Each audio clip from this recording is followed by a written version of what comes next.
Mula sa buluwagang pambalitaan ng SW 1.1, muli ninyong masusubaybayan at mapakikinggan ang inyong abang lingkod, Pulkia Enrehensya at Jemar Periodista.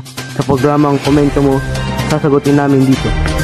Magandang umaga sa inyong lahat, lalong-lalo na sa iyo, partner. Magandang umaga din sa iyo, partner.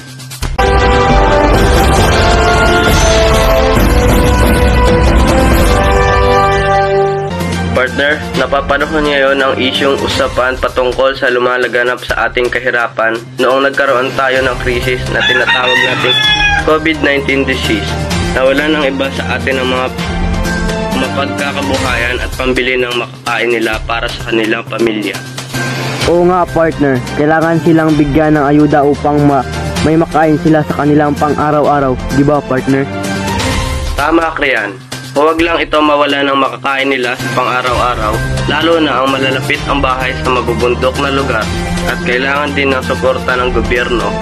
At matuto din tayong magbigay sa nangangailangan, di lang sa nangangailangan kundi sa ibang tao na kailangan ng makakain sa araw-araw.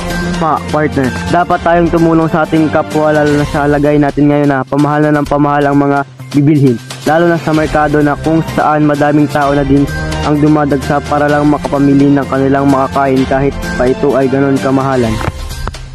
Dapat kapag tayo ay bibili, partner, ay yung kailangan laang natin sa pang-araw-araw na makakain. Lahat naman tayo ay naghihirap dahil sa pagmahal ng mga bilihin. Ngayon kailangan pa din natin ng tipid, di ba, partner? Oo, tama, partner. Matuto tayong magtipid at bilhin lang ang kinakailangan. Sayang at tapos na ang ating oras, partner. Mula sa buluwagang pambalitaan ng W1.1, muli ninyong mapapakinggan at masusubaybayan. Hanggang sa muli, ako nga pala si Pulkia Enrehensya. Naman si Jemar Periodista. Komento mo. Sasagutin namin dito.